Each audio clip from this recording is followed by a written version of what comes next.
अगर मान लीजिए कि आपको कहीं बुलाया जाए और ऐसे ही कहीं भी बैठाल दे तो आप बैठेंगे क्या?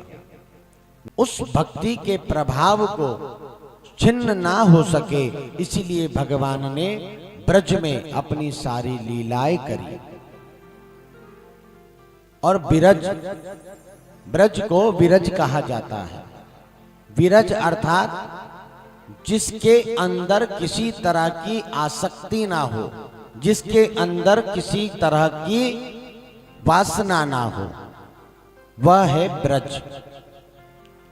जहां रोम रोम में, जहां कण कण में सिर्फ और सिर्फ भगवान की भक्ति ही वास करती है, उसे कहते हैं ब्रज। नंद बाबा के यहां भी भगवान का उत्सव चल रहा है और इस उत्सव में मानो सारे देवता, असुर, नर, मुनि, जितने भी अनंत जन्मों से भगवान की तपस्या कर रहे थे, सभी ग्वालों का, सभी सखियों का रूप लेकर, वेश बनाकर माता यशोदा के पास जाकर लल्ला के उस स्वरूप का दर्शन कर उन्हें पालने में झूला दे रहे हैं। इतना आनंद उमड़ा है आज ब्रज में। नंद बाबा जिनके यहां अनंत जन्म से संतान नहीं हुई, और ये वही है जिन्होंने भगवान की तपस्या करके उनसे पुत्र रूप में वरदान मांगा था। लेकिन भगवान ने जब कहा था कि मैंने वरदान माता देवकी के गर्भ से जन्म का दिया है, मैं देवकी के यहाँ जन्म जरूर लूंगा, लेकिन मेरी सारी बाल लीलाएं और संसार भी आप ही के पुत्र के नाम से मुझे जानेगा। इसलिए आज भी भगवान श्री कृष्ण को कहा जाता है नंद नंदनाय विद्महि, अर्थात नंद के ही पुत्र को भगवान श्री कृष्ण कहा जाता है। वसुदेव और देवकी तो बाद में गिने जाते हैं, लेकिन भगवान श्री कृष्ण को आज भी नंद और यशोदा का ही लाला कहा जाता है। सुखदेव जी राजा परीक्षित को बताते हैं कि हे राजन, इस संसार में जन्म ही सबसे बड़ा। यहां पर नंद बाबा के यहां उत्सव चल रहा है, और जैसे ये उत्सव का समाचार कंस के यहां चलता है तो मानो कंस के मन में भय बनने लगता है, क्योंकि जब अष्टम संतान वसुदेव नंद बाबा के यहां छोड़ आए और नंद बाबा के यहां जन्मे उस मोह माया को भगवान वसुदेव अपने साथ ले गए, और कंस को जैसे ही पता चला कि वह कन्या का जन्म हुआ है तो उसे लगा कि मारने का कारण कुछ भी हो सकता है। कंस ने उस कन्या को भी मारने का प्रयास किया, लेकिन जैसे ही कंस ने उस कन्या को मारना चाहा, वह कन्या मानो अष्टभुजी बनकर कात्यायनी के रूप में उसके सामने प्रकट हो गई और कंस से कहने लगी कि तुझे मारने वाला काल तो जन्म ले चुका है। जैसे ही कंस ने ये समाचार सुना था, मानो उसी क्षण से उसके मन में भय बढ़ने लगा था। हमें जब पता चल जाए कि हमारी दूसरे दिन फलानी जगह जाकर मृत्यु होगी तो अपने आप हमारा भय बढ़ जाता है ना, भले ये बात सत्य ना हो। उसी तरह कंस को जैसे ही पता चला तो उसके मन में भय बढ़ने लगा, मानो वो अपने काल को ढूंढने के लिए हर एक जतन करने लगा। नंद बाबा के यहाँ जब उत्सव हुआ तो उन्होंने सोचा कि कंस को कर दिए हुए काफी समय हो गया, उनको कर देने का समय आ गया है। कर अर्थात जब छोटे छोटे ग्राम मिलकर एक राजा को कर देते थे, कर अर्थात उनका कर्ज चुकाते थे कि उनके राज्य में खेती करके, गौ पालन करके जो भी वो कमाते हैं उसका एक भाग वो कंस अर्थात राजा के दरबार में छोड़कर आते थे। अब नंद बाबा के यहाँ तो पुत्र जन्म भी हुआ है, उत्सव भी हुआ है, तो उन्होंने सोचा कि ये बधाई कंस के यहाँ भी देनी चाहिए। नंद बाबा माखन, रत्न, हीरे जड़ित मोती आदि लेकर कंस के यहाँ पहुंचे और जैसे ही कंस के यहाँ पहुंचे तो मानो कंस के चेहरे पर नंद बाबा ने उस भय को देखा जिस भय को देखने के लिए सारे के सारे सुर नर मुनि कई कई वर्ष प्रतीक्षा कर रहे थे। कंस के सामने गए। अब कंस तो चिंतित अवस्था में बैठे थे, लेकिन जैसे ही नंद बाबा उनके सामने गए तो उन्होंने कहा कि महाराज, भगवान के आशीर्वाद से हमारे यहाँ पुत्र जन्म की प्राप्ति हुई है, तो हम ये बधाई और ये आपके कर को लेकर आपके पास आए हैं। कंस ने सहर्ष स्वीकार कर लिया, लेकिन उसके मन में भय बढ़ने लगा, क्योंकि उसे वही अष्टभुजी कात्यायनी के वह शब्द याद आने लगे कि उनका काल जन्म ले चुका है। कंस के मन में और ज्यादा भय बढ़ने लगा। नंद बाबा ने सोचा कि जब यहां तक आए हैं तो वसुदेव के पास भी जाना चाहिए।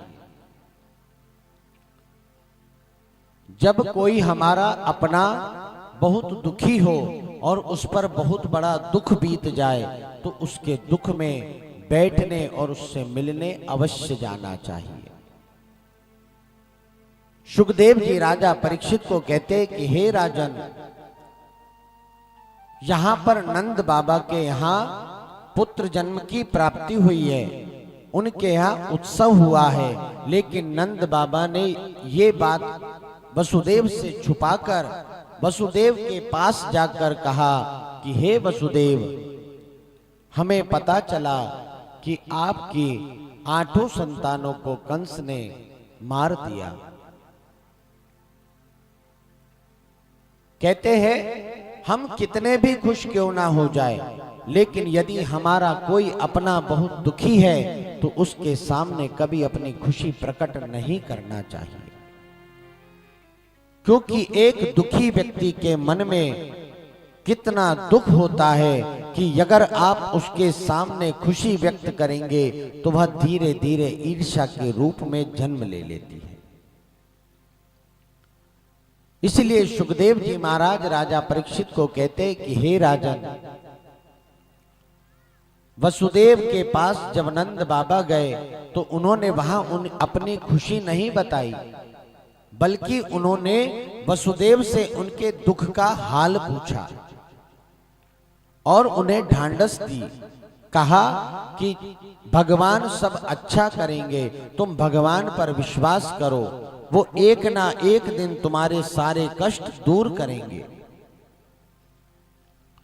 जब वसुदेव से नंद बाबा की भेंट हुई और भेंट के पश्चात जब नंद बाबा वापस आए तो नंद बाबा के ब्रज लौटने के पहले ही कंस के मन में भय तो बढ़ ही गया था।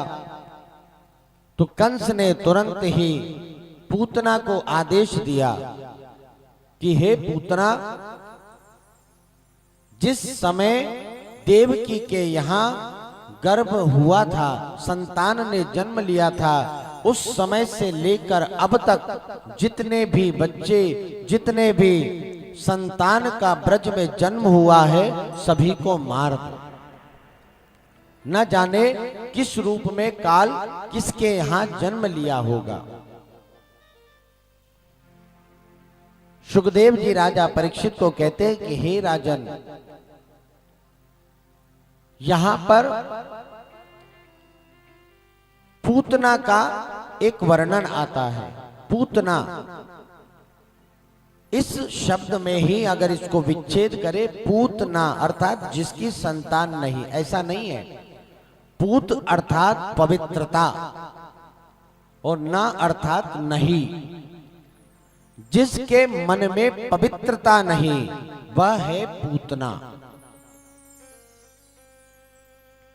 वह पूतना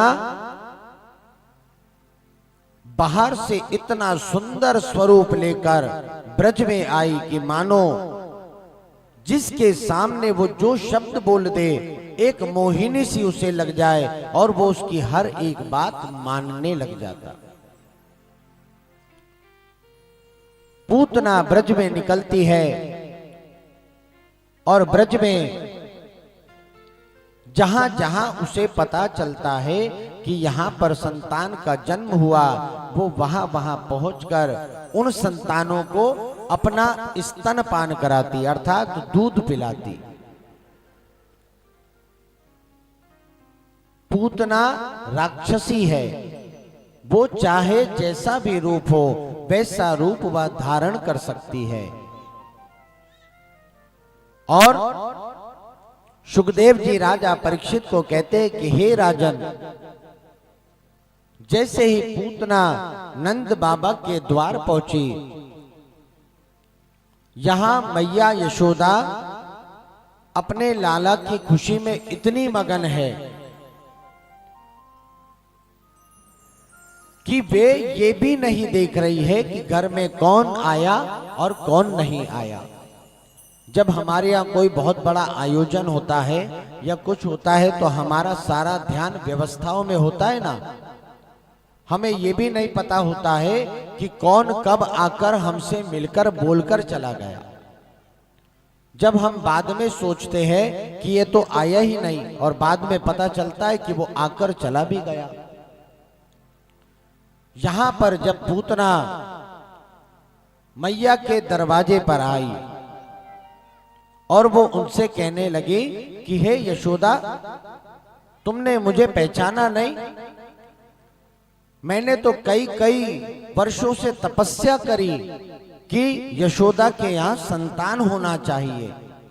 अगर यशोदा के यहाँ संतान होगी तो मैं कई दूर से मंदिर से प्रसाद लेकर आऊंगी और यशोदा के यहाँ उसके लल्ला को खिलाऊंगी।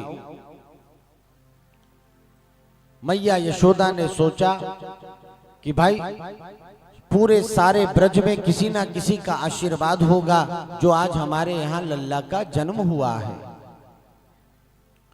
यशोदा मैया, यशोदा, इनके नाम में इन्हीं अर्थ छुपा हुआ है। कैसे? यश उदा अर्थात दूसरे को ही यश देना। कभी स्वयं किसी कार्य का यश नहीं लिया उन्होंने सदैव दूसरे को ही अच्छा कहा। कोई भी कार्य हुआ तो उस कार्य के लिए किसी दूसरे को ही कारण माना।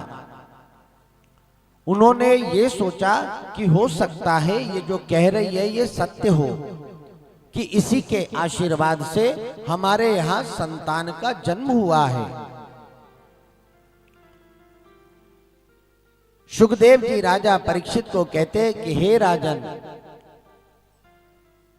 जैसे ही पूतना ने यशोदा से अपने लल्ला को मांगा और कहा कि यशोदा, मुझे वरदान है कि मैं जिस भी पुत्र को अपना स्तनपान कराऊंगी, दूध पिलाऊंगी, वो बड़ा हष्ट पुष्ट हो जाएगा। अब मैया यशोदा तो वैसे ही भोली है, उन्होंने सोचा कि मेरे लाला को अगर ये दूध पिला दे तो इसमें ये मोटी हो जाएगी। मेरा लाला मोटा हो जाएगा। हर माँ चाहती है ना कि उसका बच्चा हष्ट पुष्ट हो जाए। ऐसे यशोदा ने सोचा कि शायद ये सही कह रही हो, इसका स्तनपान कर लेने से हो सकता है कि मेरे लाला का शरीर हष्ट पुष्ट हो जाए। उन्होंने भी भोलेपन में अपने लल्ला को पूतना को दे दिया। पूतना ने जैसे ही भगवान को अपनी गोद में लिया तो भगवान ने अपनी आंखें बंद कर दी। सुखदेव जी राजा परीक्षित को कहते हैं कि हे राजन, पूतना अर्थात जिसके मन में पवित्रता नहीं होना, और भगवान उस जगह बिल्कुल नहीं देखते जहां पर पवित्रता नहीं होती है। शास्त्रों में कहा गया है कि जब भी आप कभी कोई पूजन करे, तप करे या घर भी रखे तो स्वच्छ रखे, और स्वच्छता में ही अर्थात पवित्रता में ही भगवान का वास होता है। और पूतना के तो रोम रोम उसके हृदय में कहीं से कहीं तक पवित्रता नहीं है। जैसे ही पूतना के हाथों में भगवान आते हैं वे अपने नेत्र बंद कर लेते हैं। सुखदेव जी राजा परीक्षित को कहते हैं कि हे राजन, यहां पर मैया यशोदा ने पूतना को जैसे ही लल्ला दिए, उन्हें याद आ गया कि उन्होंने अपने घर में दूध उफनने रखा है। उनको लगा कि कहीं दूध ना उफन जाए, तो वो वहां पर दूध के लिए चले गई। शास्त्र कहता है कि एक माता को जब तक अपने लल्ला में या अपनी संतान में विवेक ना आ जाए तब तक उसे अकेला नहीं छोड़ना चाहिए। कभी कभी आप सभी ने देखा होगा कि जब कोई बच्चे का जन्म होता है तो वह बच्चा अचानक रोने लग जाता है। तो अचानक रोना अर्थात उस बच्चे की तरफ से माता का ध्यान भटक जाना। जब भी बच्चे की तरफ से माता का ध्यान भटकता है तब पूतना कहीं ना कहीं किसी रूप में उस संतान के पास आ जाती है। इसलिए उस बच्चे के मन में भय बढ़ जाता है। और जातक कर्म में जब बच्चे के संस्कार कर्म किए जाते हैं तो उसमें पूतना की शांति भी कराई जाती है। सुखदेव जी राजा परीक्षित को कहते हैं कि हे राजन,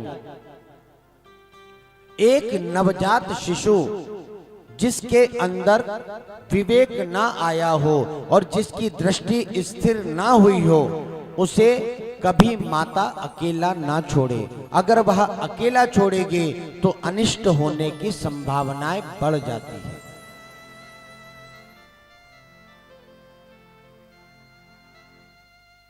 यहां पर पूतना ने कन्हैया को लिया गोद में और वो मैया यशोदा के भवन से निकलकर एक जंगल में चली गई। वहां पूतना ने अपना विकराल रूप लिया और उस विकराल रूप में मैया पूतना, देखिए यहां पर सुखदेव जी ने परीक्षित को बताया है कि हे राजा परीक्षित, भगवान उसी जगह पर दृष्टि रखते हैं जहां पर पवित्रता होती है, और पूतना के अंतःकरण में तो मानो पवित्रता थी ही नहीं। भगवान ने अपने नेत्र बंद रखे और जो ही पूतना ने अपना स्तन निकाला और भगवान के मुख में रखा तो भगवान ने उनके स्तन को इस तरह चूसना और दूध पीना प्रारंभ किया कि मानो पूतना तड़पने लगी। एक तो भगवान किसी को पकड़ते नहीं हैं, और जब भगवान किसी को पकड़ लेते हैं ना तो छोड़ते भी नहीं हैं। स्वयं पूतना ने भगवान को अपना स्तन पकड़ाया, अर्थात अपना ममत्व दिया, और जब स्वयं दिया है तो भगवान ने तो स्वीकार लिया। और जैसे ही भगवान ने उनके स्तन को दुग्ध पान करना शुरू किया, स्तनपान करना शुरू किया, तो मानो पूतना के प्राण भगवान चूस रहे हैं। पूतना के अंतःकरण में मानो इतनी पीड़ा हो रही है, वो बार बार चीख रही है, चिल्ला रही है, और वो कह रही है कि मुंच मुंच, अर्थात छोड़ दो छोड़ दो। सुखदेव जी राजा परीक्षित को कहते कि हे राजन, हमारे कन्हैया वैसे तो किसी को सरलता से पकड़ते नहीं, लेकिन जब अगर पकड़ ले तो चाहे वो कितना भी छूटकर भागने का प्रयास करे तो भगवान उसे छोड़ते नहीं हैं। प्रेम से बोलिए श्री राधे। यहां पर पूतना के प्राणों को भगवान उसके स्तन से चूस रहे हैं, खींच रहे हैं, और भगवान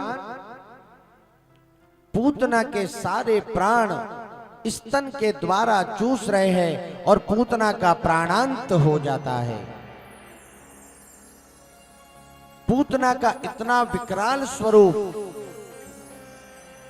अचानक से बहुत जोरों से आवाज आती है, और पूतना का वह भारी विशालकाय देह उस एकांत जंगल में मानो इस तरह गिरता है कि उसकी आवाज सारे ब्रज में गूंजने लग जाती है। जैसे ही इतनी भयानक आवाज सभी सुनते हैं, अचानक माता यशोदा को याद आता है कि उनका कन्हैया तो किसी दूसरे के पास है। वो तुरंत दौड़ते आती है और देखती है कि कन्हैया वहां है ही नहीं।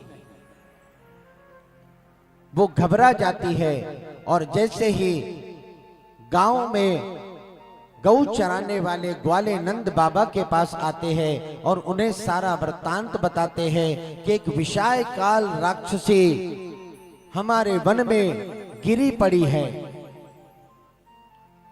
जैसे ही नंद बाबा आदि सबको पता चलता है तो सारे दौड़कर वहां पर जाते हैं। मैया यशोदा जैसे जैसे वन में जा रही है, उनके मन से वो भाव कह रही है कि हे ईश्वर, मेरे लाला को कुछ ना हो। बस वो नित्य प्रति भगवान का भजन कर रही है। यहां पर कन्हैया पूतना की छाती पर लेटे हुए खेल रहे हैं, और भगवान ने जैसे ही पूतना का प्राणांत किया तो उसके जीव से उनकी अंतर आत्मा निकलकर भगवान का वंदन करती है, और भगवान उन्हें मुक्ति प्रदान करते हैं। जिसका स्वयं भगवान ने स्तनपान किया हो वो तो स्वयं ही मुक्ति को प्राप्त हो जाता है। प्रेम से बोलिए।